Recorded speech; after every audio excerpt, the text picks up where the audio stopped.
people know how they are contributing in achieving our goals. Part of something big. Some part of And, something big. What they do every day will affect a lot of Yeah, and they are all relevant. Yes. Hi, I'm Manny Rubio, President and CEO of MGEN. You're tuned in to Power Podcast. Welcome to Power Podcast. This is a channel where you can listen to in-depth discussions of issues relevant to the Philippines energy sector.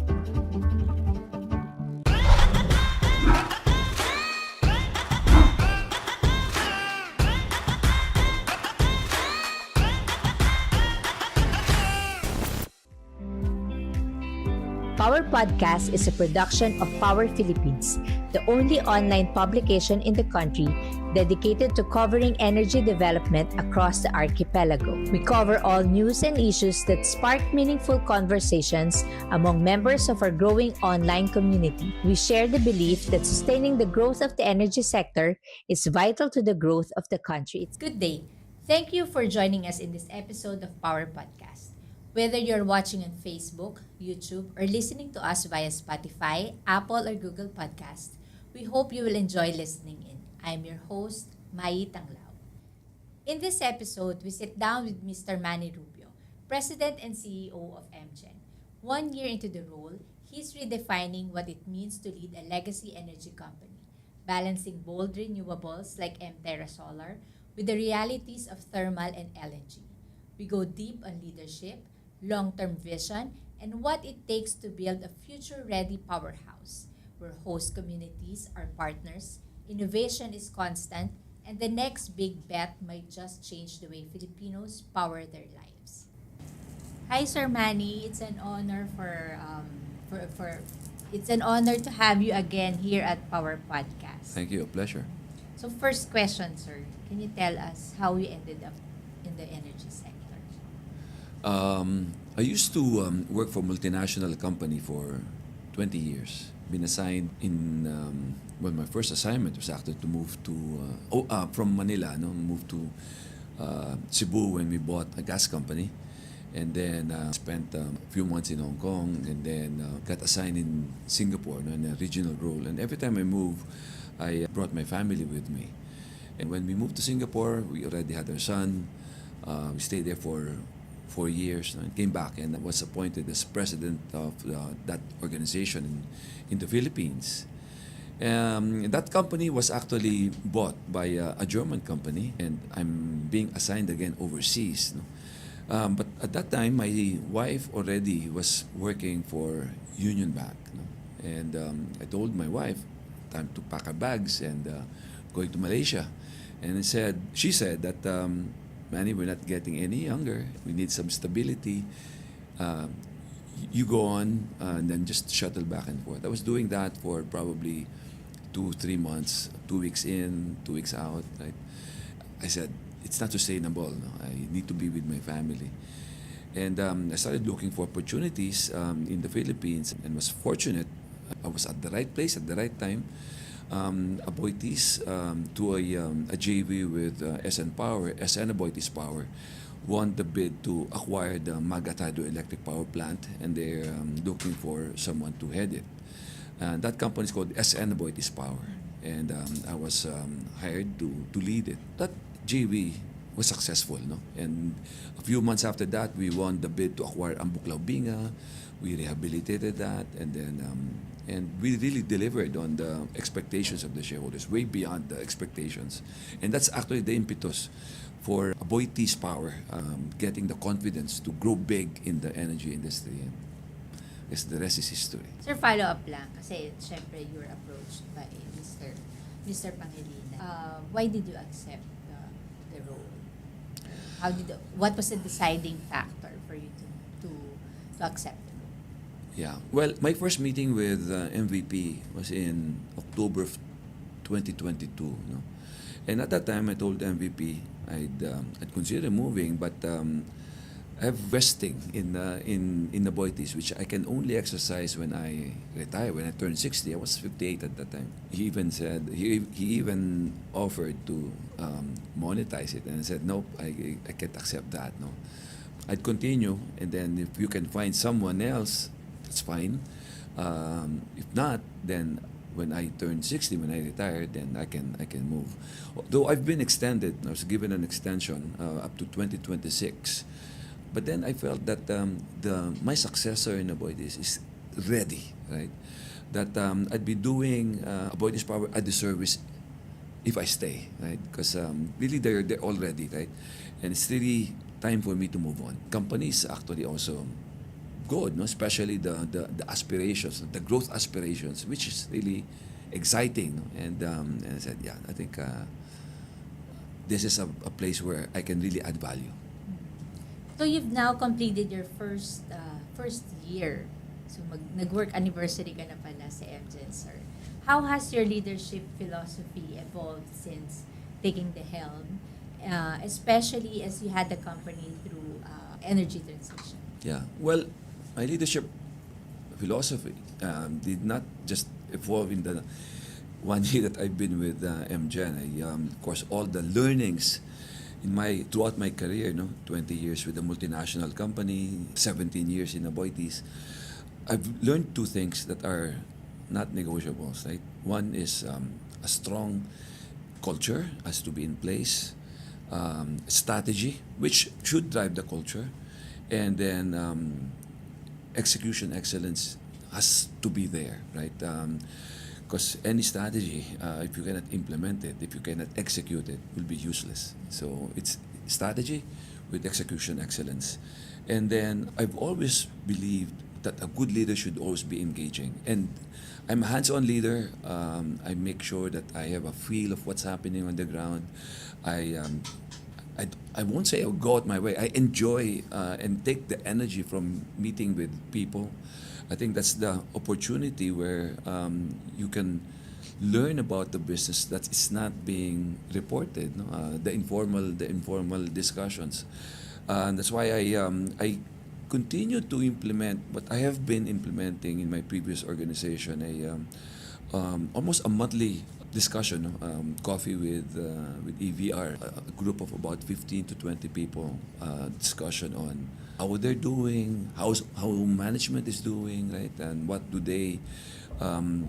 do they feel about the direction of the company, and it's really a free exchange of ideas, no? And I enjoy that. I learn from it, no? And I hope they also learn from the insight that I give. So that has been my leadership philosophy to really be engaging, because that brings inclusivity in the organization, and people feel that they are actually valued, no? But it's not something that I feel that I have to do. It's something that's what I am all about. Parang nasa DNA niya. Nasa DNA ko eh. And I really enjoy meeting with people, and I get the energy from them. I think it's very good that you keep people engaged, because that's one way of making them think out of the box. Yeah, and I make sure that they're also comfortable. Parang when I joined MGEN, a lot were surprised na, the CEO is talking to us. Nakakausap naman pala yung CEO. And then I was curious, like, what was happening in the past, di ba? So it has changed. That's why I mentioned that strategy should drive culture. If we really want to achieve our goals, which are very lofty goals, no? Growing our business, we're building the largest solar plant in the world today, no? Coupled with the largest battery in the world today. It's not going to be easy. I want to make sure that people know how they are contributing in achieving our goals. Part of something big. Part of something big. What they do every day will affect a lot. Yeah, and they are all relevant. Yes. So, what are the most important lessons you've carried from your past roles to MGEN? And how are these influencing the way that you build teams and drive execution? Yeah. You know, when I first joined MGEN in July of 2024, I was already exposed to some of the leaders. I've joined some meetings before formally joining, and I said what got MGEN to that point and where they want to be. would really need something different. No? So I brought with me a number of leaders that are now part of my management committee. No? So I think what's important really is that I need to make sure that the people that we're hiring has an organizational fit, right? I've always said that when I look for people that I'm going to bring into the team, is that I hire for character, and because we can train for skills, right? It's really important that people that we're hiring have organizational fit, that we have the same mindset, the mindsets are aligned, the thinking is aligned. Same So it's values. very easy to carry them, di ba? And they, right from day one, we all hit the ground running, right? And that's why, in fact, we just had our leadership conference the first time actually after 12 months, no? Because we believe that that was the right time. We now know each other. We've captured a lot of the low-hanging fruits, so we've celebrated wins, and we've set bigger goals. You know? And I think when we did that, everyone felt that that was the right time to do it. I agree with you with hiring this based on the character, not on the skill set. And you know, yung the same yung mindset, kasi there's going to be a lot of push and pull Yeah. kapag hindi kayo pareho.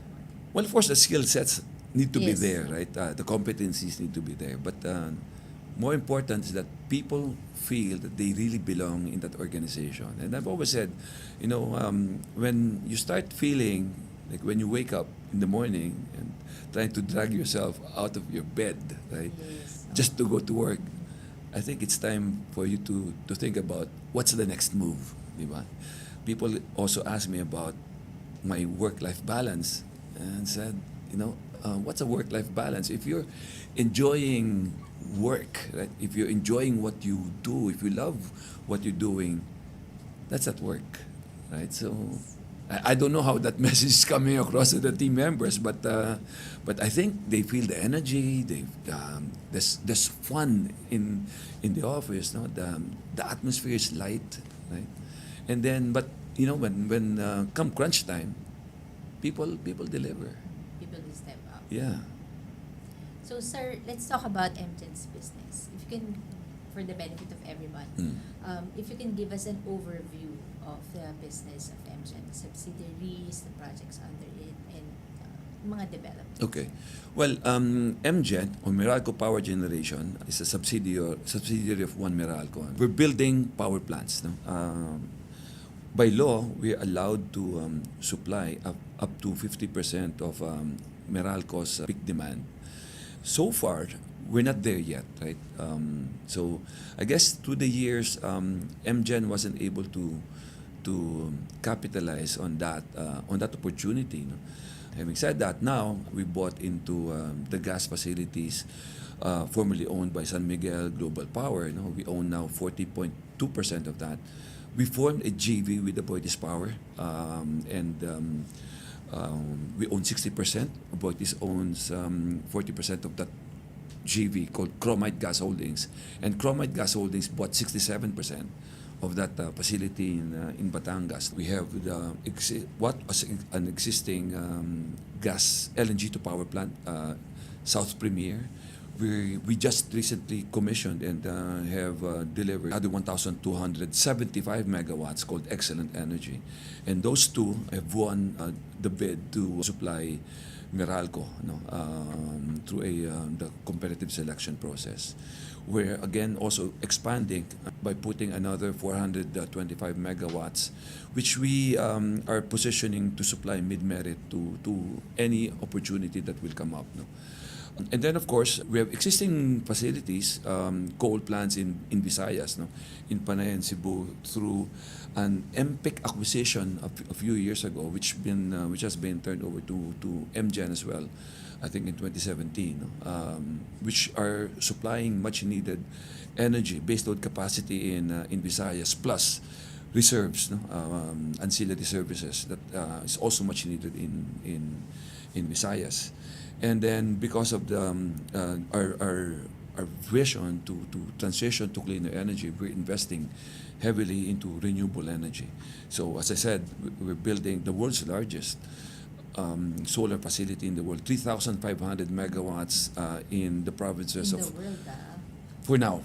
Yeah, because someone, I think, a UAE company said that they're building, if I'm not mistaken, 19 gigawatts. That's big. They have deserts. We don't have deserts, right? So between the provinces of Bulacan and Nueva Ecija, the size, almost the size of Pasig City, imagine. Yeah, and then it's integrated with a 4,500 megawatt hour battery. This project, Terra Solar, has finally proven that a combination of variable renewable energy integrated with an energy storage as competitive as traditional sources of mid-merit supply, which usually was diesel in the past and now gas engines in providing mid-merit from 8 a.m. to 9 p.m. So even when the sun is down, we'll be providing 850 megawatts up to 9 p.m., that block. Right? So that's something that's trailblazing. In fact, we're even now looking at replicating that, no? Albeit on a smaller scale, maybe anywhere between 300 to 400 megawatts, constrained of course by land availability. himay-himay natin. We will start with yung sa M-thermal. No? So what is MGEN's evolving stance on thermal power in light of decarbonization goals and the DOE's coal moratorium? Okay. We agree on the coal moratorium, although there are plants that have been exempted, no? Including two of our plants. They were submitted for construction, and part of the energy plan of the Philippines before the moratorium was actually issued. We believe that thermal plants are not enemies of energy transition. In fact, they support the transition. We need baseload plants to balance the variability of variable renewable energy. They're called variable renewable energy because they are variable. No? And I hope that people really understand how variable these plants are. No? And because of that, there is a need to strengthen the grid. Right? So it's not really just about transitioning to renewable energy. It's not as simple as that. No? It has to be calculated, well managed. Ambition needs to be injected with some practicality. Right? One thing is clear: we really need to transition to a cleaner energy future, because climate change is real. But each plant, each technology has a role to play. No? Gas would have a role to play, but gas has been considered a transition fuel. No? May not be for the long term, for sure for the midterm, because they can actually really be at the balancing plant. No? But with the emergence of battery technology and batteries becoming more and more competitive in terms of costs, I think batteries will be one of the key technologies that will be part of the country's energy portfolio in the future. So we will, if we are given the opportunity, and we have recently received that approval, to build Toledo, because there's really no option today in Cebu for other technologies, for technologies other than coal, unfortunately, to provide reliable, stable, and cost-effective power. Because coal remains to be the cheapest in terms of energy supply. I think in Visayas, that is actually critical. We have the permit to build at Timonan. We're looking for the opportunity to actually build that and participate in any auction, no? Whether it's an auction of the distribution utilities, or I believe the DOE is looking at a baseload capacity auction. That's where we can also participate. So given the long lead times and regulatory hurdles, how do you weigh new thermal investments against more flexible technologies like solar at saka yung battery Yeah. storage? As I mentioned, I think each technology has a role to play.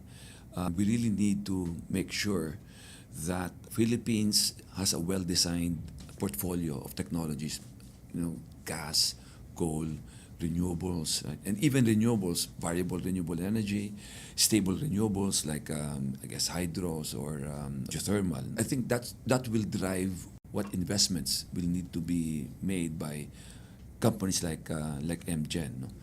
However, we really see the shift. And as costs go down and efficiencies go up, no, in this variable renewable energy like solar, wind, and batteries, there will come a time. In fact, I said the tipping point is when a combination of variable renewable energy and an energy storage in any form. But today it's a lithium-ion battery, no, that's most viable. It becomes as competitive as traditional sources like coal and LNG in providing base load, right? Base load 24/7. When that's it, then we can really say that we have actually transitioned, and we have the ability to really put in renewable energy into the system. But I think that's still too far down the road. But that's why I said Terra Solar is transformative, because at least now we can consider variable renewable energy and energy storage, and that in this case a battery, to provide mid-merit. Now, how can we extend it from 8 to 9 to 8 to 8? Right? I think that's the next step. But today, I don't think that's viable, economically viable, not yet. So you already mentioned MTerra, sir. Beyond scale, what excites you personally about MTerra and MGEN? And how do these projects reflect MGEN's broader legacy and transformation story? Beyond the project itself, I think one thing that I'm really excited about is our role in the community. It's the size of Pasig City, as I mentioned, between two provinces, Bulacan, but mostly in Nueva Ecija. We've seen already the project transforming some of the municipalities where we are, in Nueva Ecija. So far, we have one of the things that we've done is that we have graduated 400 scholars to work in the project for now, and then eventually they can work somewhere else if they decide to. They're part of the construction team, mostly scholarship on electrical installations, and one of the graduate, a female at that, mentioned that in a very male-dominated industry, they're proud that a number of them actually are women. And in fact, I'm not surprised. In my experience, women have the dexterity, right? And they're actually much more focused on the details. I'd rather actually see women assembling this things, rather than male. Male leave them to operating the plants in far-flung areas. But this one really is proven that a project can be inclusive, and goes beyond gender, goes beyond practices and beliefs. So, yeah, and then of course with if I'm not mistaken, today we probably have about 9,000 workers putting up the facilities. We are doing anywhere between 28 to 35 megawatts a day, right? Depending, of course, on the weather, and those 9,000 workers have to eat, and so there are now marketplaces within the project itself, formed by the local communities, and at the end of the day, when this is operational, imagine the taxes that this plant is going to bring to Nueva Ecija, and Bulacan. I'm really honored that we have been welcomed by the community. I've always taken the mindset that I'm just being a guest in the community, and this projects that we're having, we make sure that the community feels that they're part of it, that the value that they're getting is something that will uplift the community where we operate. Not just in Terra Solar, in all of the plants that we have across the Philippines. If I might go back with the 9,000 workers, paano pagtapos na? Pagtapos na, well, we need to maintain 3,500 hectares worth of solar panels. I think we will maybe not that many, but it will provide significant employment to the provinces. But at least, diba, yung ripple effect naman yan. The ripple effects will be felt for years, right? As I said, once the project is done, of course, real property taxes, local business tax, right? DOE has this program of ER1-94 where you contribute 1 centavo for every kilowatt hour of generation. So you can just imagine, no? Yung ER-94, yun yung parang rural electrification, tama ba? Well, the ER1-94 fund can be used, I think, in 4 areas. Electrification, livelihood, education, and health. I think those are the areas where DOE would be looking at distributing the fund for host communities to avail of, no, and spend it addressing those areas. If I'm not mistaken, I think those are the 4 areas. So, sir, are there specific solar, wind, or hydro models that you believe will define the next phase of MGEN's renewable build-out?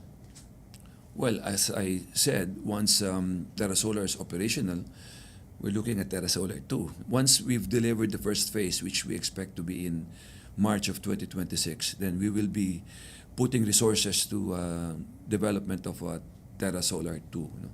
I think now DOE has come up with part of the portfolio, no, under the Green Energy Auction program, what they call Integrated Renewable Energy and Energy Storage, IRES. No?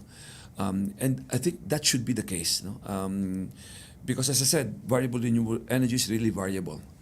We are all paying for the variability because of the ancillary services that are required to balance that variability. If moving forward, model should be the investors for solar or wind, they are also variable, should always include batteries behind the meter so they regulate themselves, which I think would be viable, more than viable. So, sir, let's talk about natural gas. How central is it to your vision of a secure and flexible Philippine power grid? Yeah, well, natural gas is core to the portfolio, you know, not just for MGEN but for the country. Today we operate a terminal, an LNG terminal. We have onshore storage. We have now one onshore tank. We're building another one to have a buffer of about 30 days. No? Having said that, the existing South Premier or Ilihan plant is still connected to the Malampaya pipeline, right? So once gas is available, we welcome supply of indigenous gas. As in the law, there has to be access to everyone to that gas, and we will take whatever they can supply to augment our LNG facility. So, having said that, gas, in our case LNG, and then eventually when gas is available through the Malampaya pipeline, has been considered as a transition fuel, no? And they are actually needed to balance, no, to balance the variability of renewable energy, and to play a major role in terms of providing the baseload requirements for now of the country, no? But eventually, hopefully, just for mid-merit. So it is core to our strategy, not just in the Philippines but also overseas. No? As you know, we own 58% of Pacific Light and Power. We have 825 megawatts today of generation facilities, plus we just commissioned another 100 megawatts of standby plant, no? Contracted by the Energy Management Authority of Singapore. And we're looking at other opportunities within the region where we can participate to grow our gas. No? In fact, we also just been awarded by EMA to build another 600, but in this case, we're building 670 megawatts still in Singapore to be operational by January of 2029. So that's big. But how do you reconcile that with calls for faster decarbonization? Well, LNG compared to burning coal emits much lesser carbon dioxide. I think as what they determined, no, it is a transition fuel. We need LNG, no, as a step forward towards a transition to a cleaner future. And again, I mentioned that the tipping point is when a variable renewable energy and any form of energy storage becomes competitive, no, in providing baseload power, just like what coal can provide, what LNG can provide. Then that's it. I guess you can really forgo thermal plants. In fact, Meralco, the distribution utility, is still maintaining the statement that they will be coal-free by 2050. Most of our plants would be fully depreciated by then, and we're ready to actually shift. Part of the condition for Atimonan is to act beyond 2050. It cannot operate burning coal. No? It has to use alternative fuel, clean fuel, and that's why in this case probably ammonia, right, or LNG for that matter, or shut it down, right. When we accepted that condition, we said that regulations or probably market forces will even dictate.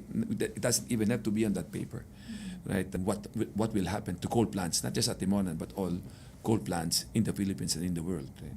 So you've often spoken about balancing stakeholder interests.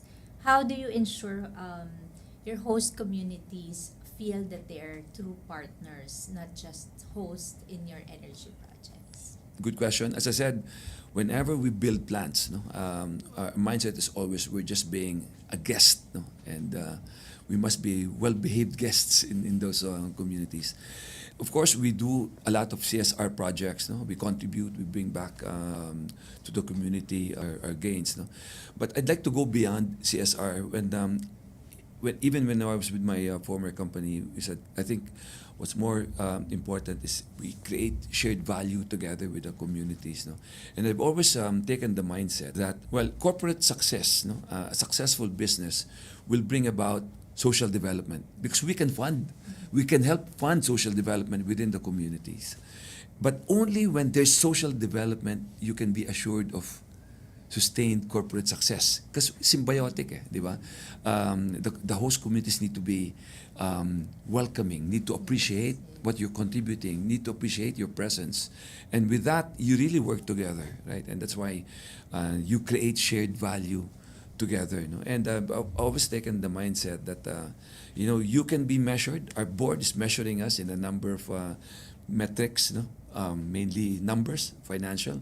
But to me, one of the more important measures is how you really make a difference in the lives of the people that live within the communities where you operate. Because that's something that you see, that's something that you feel when you go there. And I'm that person that I need to be there. I practice visible leadership. I want to be present, and engage not just the team members within the plants that we operate in those areas, but also with the community in general. So lagi kayo bumibisita sa lahat? Madalas. Although recently hindi masyado because of all the projects that we're having, difficult to actually visit all of these projects when you have a number, But anytime I have the opportunity, I go. And usually, di ba may resistance from the communities pag may mga projects. So kailangan they understand. Kaya the projects that we do, we don't engage when we're just going to break ground. We engage way ahead, right? I think that's the way to do it. Hindi pwede yung you start engaging when you're already there, when you're already constructing. You engage early on, and that way the community would feel that they are part of this project. They also are valued, valued stakeholders of this of the projects that we actually execute. Sir, can we talk about Playa Sardines and Clinica Barangay? Yeah, those are just some of the examples of our projects in areas. If I'm not mistaken, Playa Sardine would be in a plant where we have the solar facilities in near the coastal area. Some of the examples, as I said, this scholarship programs that we've started. The goal is around 600. In fact, a few months ago when we had this event in Nueva Ecija, we only graduated 60. I got a report recently, 400 na pala yung gagraduate, and we're well on our way to 600. Because this project will actually, the second phase will be, the scheduled delivery is in February of 2027. We believe we can deliver it earlier than that. We still need people. And we will not stop with Terra Solar. So once we have finished this project, we can take these people, if they want to, if they are mobile enough to be moved to another location, no? Kasi hindi naman pwedeng puro Nueva Ecija lang, no? And we're even looking at Terra Solar to be south of Luzon, no? We're active in Brigada Escuela, right? I think we're contributing to 31 municipalities and a number of schools, no? And then Balik Escuela, we're also together with the One Meralco Foundation, giving basic needs to school children, no? In fact, next week I think we'll have a Brigada Escuela, and looking forward to propping up the schools again, no? Painting chairs and walls. I used to be part of Brigada Escuela when I was in BDO. Saya, di ba? Yes. At ang hirap magpinta ng ng chairs. mga chairs. Akala mo ganun-ganun lang. Exactly. Pero ang hirap-hirap niya. Ang record ko yata 14 chairs in Ay, half a day. As the energy transition accelerates, what emerging technologies beyond battery storage are you watching closely? And what role should MGEN play in piloting or scaling this in the Yeah. Philippines? I think, well, you mentioned beside battery technology, but that technology keeps on evolving, in terms of cost, in terms of efficiency, and as batteries become more efficient, then they will really play a major role in the energy transition moving forward. Even wind, when I was with the other company, we were looking at wind projects then. 1.5 megawatts per turbine. Maliliit lang, but that time was already big. Now there are like 6 megawatts per turbine. So with lesser space requirements, you're getting more output. I think beyond those technologies, we're looking at AI and data science. With IBM, tama, sir? Well, just one of them. We're talking to IBM for Maximo. This maintenance programs that we have. We got the full module and making sure that we're utilizing it to the fullest. Otherwise, it's an expensive investment that's just providing a work order generator. Hindi talaga ginagamit namin siya for total asset management. Totally believe in predictive analytics and helping our engineers make informed decisions in running plants. Like what we're doing is, if you have historical data and you're confident with that data, say 2 years, 3 years, 4 years, the more data that you have, the better would be the algorithms in coming up with recommendations. With AI and data analytics, we can build digital twins, and we're updating our systems in Visayas for our coal plants, and we're looking at Terra Solar to be able to come up with simulate scenarios to digital twins by running a digital twin and see if we can, say, extend the running hours, get more output from the plant. What will happen? Because if you do that in a real life situation with the plant, you might break the plant, right? So, but if you have a digital twin, a very valid digital twin based on your data, then at least you have the confidence in making decisions of, say, let's extend the running hours by another month, right, or another 2 months. Why maintain the plant if it doesn't need to be maintained, right? It's like a car, every 5,000 or 10,000, because the OEM or your manufacturer is telling you, maintain it every 10,000. But if you have data that tells you that you don't need to, you can actually extend it by another 2 months or 2,000 kilometers, 5,000 kilometers. Putting in place. And then I would like to have better forecasting tools. We're working with, I won't mention the names, but 3 or 4 service providers that we're trying to select on allowing us to better forecast demand, better forecast supply in the grid, and forecast the variability of our solar plants. That's important, particularly for Terra Solar, because we really want to optimize the charging and the discharging of our battery.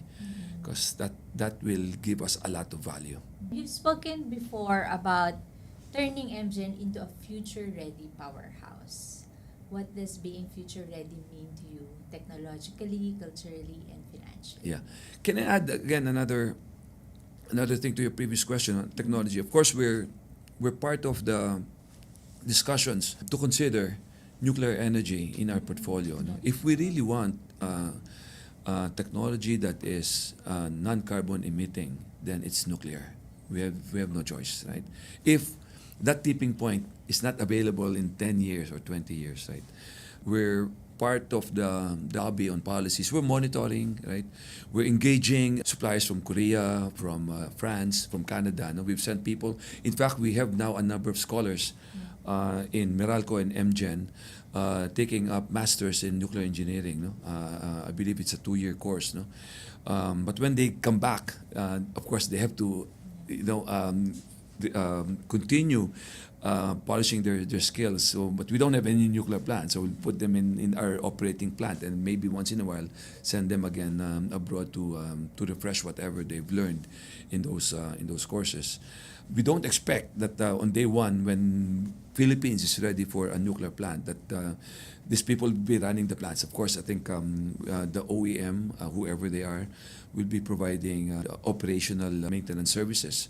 But then we can inject local talents, to learn. And these people that we sent abroad are young, in their mid to late 20s. So I think when the Philippines officially has 2032 as a target date, at least DOE has. But I think more likely around 2035 to 2040. Mm-hmm. But the only way to make that happen is for government to have very strong involvement, particularly in identifying the land, and managing the stakeholders where the plant will be. It's an option that's being considered. It's already a heavily populated area. Murong now is not Murong of 30 years ago or 40 years ago. So I think it's going to be difficult. Mm-hmm. But DOE is doing a feasibility study on that. Now, going back to your other question, technologically, culturally, and financially. Well, we're looking at technologically. I think we're open to looking at all the technologies that are available to allow us to transition to a cleaner energy future. Terra Solar is again one of the proof, that is a proof that we can really transition and provide a competitively priced option with variable renewable energy. Beyond that, I guess it's really waiting for what's out there. Distributed energy is something that we're watching closely. I've mentioned about 3Ds in my previous discussions, decarbonization, decentralization, and digitalization. But the fourth D is coming, democratization, when everything is available to every consumer, something that's technology that's accessible and cost effective and affordable. And then culturally, the people should be able to embrace the growth mindset, and this is what we're doing in MGEN. We're fortunate enough to actually have a lot of low-hanging fruits that we were able to take advantage of, and we celebrated those wins.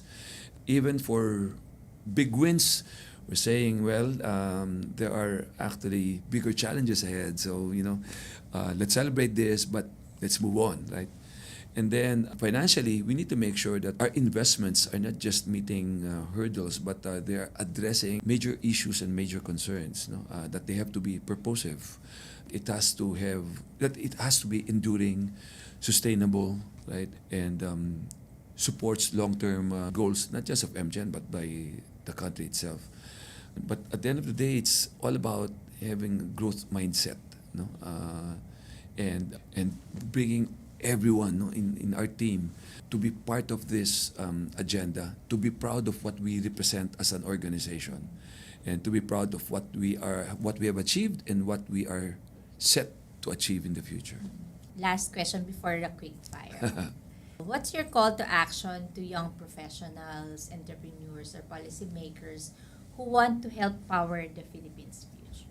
First is understand the industry, how things work. It's important to understand how things work. In fact, I think most of the issues that are coming up or being raised is because of lack of understanding of the whole system, diba? We cannot just, we need to transition, but we cannot just transition for the sake of transition. It has to be deliberate, and we need to understand the consequences of our decisions when we actually invest in technologies. one of the ways to do this is to really communicate, and our team members are, I said, no, when you have the chance, when you have the opportunity to talk to your moms, to your lolas, to your titos, to your titas, sasabihin, bakit daw mahal ang kuryente, bakit hindi tayo renewable energy na lang, bakit nagba-brownout. I think we want our employees, no, to be the messengers, no, to deliver, to educate the stakeholders, no, and start with the family. That's something that we're encouraging. I myself, no, every opportunity that I get to communicate, I take it. In fact, I'm involved now in developing a curriculum, my alma mater, for a master's in energy management. I think it's going to be a 1 year full-time course in LaSalle. First time that they're going to offer it, and I told the professors and the ones that will actually implement this, it has to not just it doesn't have to be just energy engineering. It has to be energy management. It's a whole system thing, right? Technical, commercial, environmental, right? Even political needs. They need to be addressed, and they need to be part of the curriculum. So everyone that's taking it has got the holistic view of the energy landscape.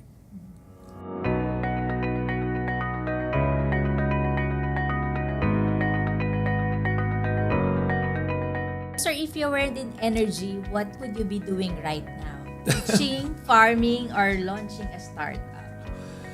I think teaching. I learned to enjoy sharing knowledge. I learned to, and learning as well. I think teaching. Magiging ano ka ba? Terror teacher ka ba? Terror professor ka ba, sir? I'm not sure. What's the first thing you do before your first meeting of the day? Coffee, meditation, or emails? Coffee. I'm a coffee drinker. I love coffee. I'm passionate about coffee. I actually attended the barista training. Sabi ko, siguro when I retire, that's going to be my next career move. Yun ang magiging startup mo, sir. Maybe. One of the things that both, my family is considering. We're all foodies kasi. Anong gamit niya na bean, sir? In my in where I live, in the community where I live in the south, we have a neighbor that brings in single origin beans all over the world. No? Then they roast it. So again, I'm fortunate enough to have access to those beans. No? And then I have espresso machines. So and I try to make coffee art. Before daw abstract. Ngayon meron ng korte. Kahit paano. Try ko na yan Vietnamese, tapang. Okay. Brazilian. Okay. Pero the best pa rin sa akin kapag parang Liberica. Yeah. The problem with Liberica when we roast it here in the Philippines, it's always dark roasted, so it's oily, right? It's difficult to use it in an espresso machine because it clogs the machine. So for espresso machines, it's either Arabica or Robusta. So if you want a lot of crema, the froth, right? There has to be some significant levels of Robusta in that blend. Kaya yung minsan when you buy beans, yung mga blend, it's always a blend of Robusta and Arabica. So. Galing! What's one work habit you picked during the pandemic? Stop and smell the flowers. Di ba?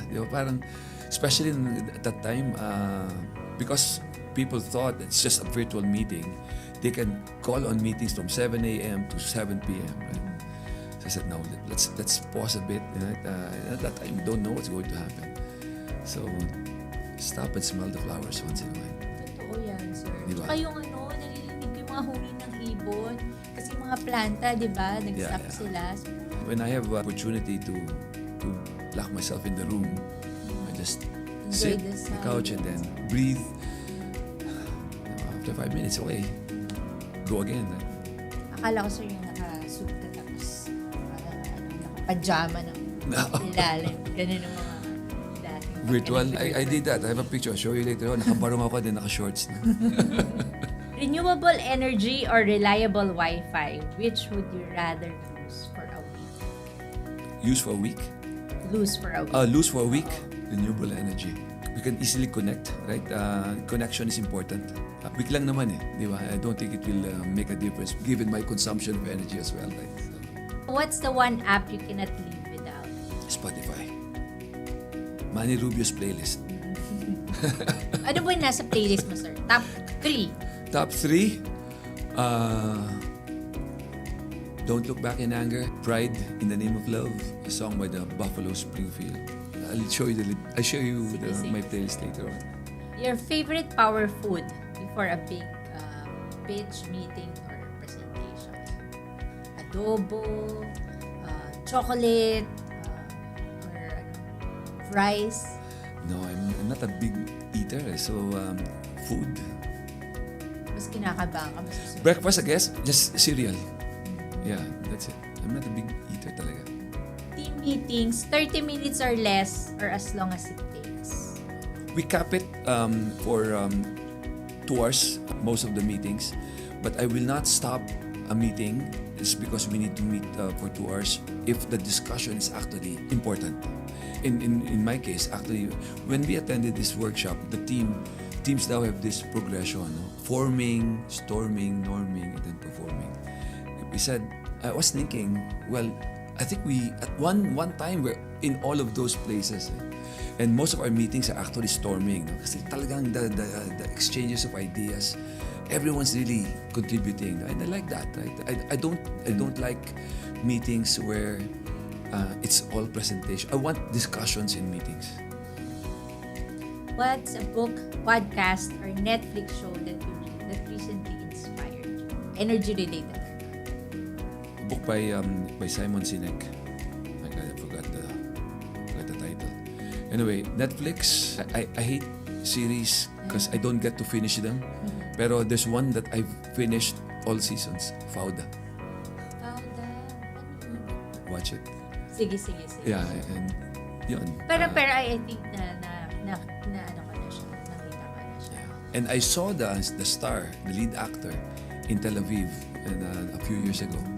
He was sitting there in the bar. And I didn't know his name, but I know the name, the character. But I googled Duron. Hey, you're Riaz. Yes. I am a big fan. You don't know that you're so big in the Philippines. I had a selfie with him. Walang autograph. Walang autograph. But I have a Ano selfie. yung selfie? So I go, what's going to happen to the next season? I cannot tell you. If MGEN had a theme song for 2025, what would that be? Don't Stop. Are you familiar with the song? Fleetwood Mac. As we wrap up this conversation with Mr. Manny Rubio, we're reminded that the future of power isn't built on infrastructure alone. It's built on vision, values, and the will to evolve. From redefining therma's role in a decarbonizing world to building the Philippines' largest solar and battery project with MTerra, to bringing communities into the heart of development, Mr. Rubio is proving that legacy and innovation aren't opposites. They're partners. And in a sector often defined by complexity, his message is refreshingly clear. To power the country, you have to future-proof your people, your projects, and your purpose. Whether it's through flexible technologies like natural gas, bold renewables under MGEN, or grassroots CSR initiatives that go beyond compliance, MGEN's transformation under Mr. Rubio is more than just operational. It's cultural. We hope this episode sparked new ideas on how leadership can shape not just companies, but communities, and how energy, when done right, can be a true force for inclusion, resilience, and growth. Thank you for tuning in to the Power Podcast. If you enjoyed this conversation, don't forget to subscribe, share, and follow Power Philippines on Facebook and LinkedIn for more updates. For your comments and suggestions, shoot us a message on Power Philippines' Facebook Messenger account or email us at news.powerph@gmail.com. And of course, stay updated on the country's energy sector by visiting powerphilippines.com and by liking us on Facebook. If you want to view this podcast again, check out our YouTube channel at Power Philippines News. I'm Mai Tanglao. Until next time, keep those sparks of change alive.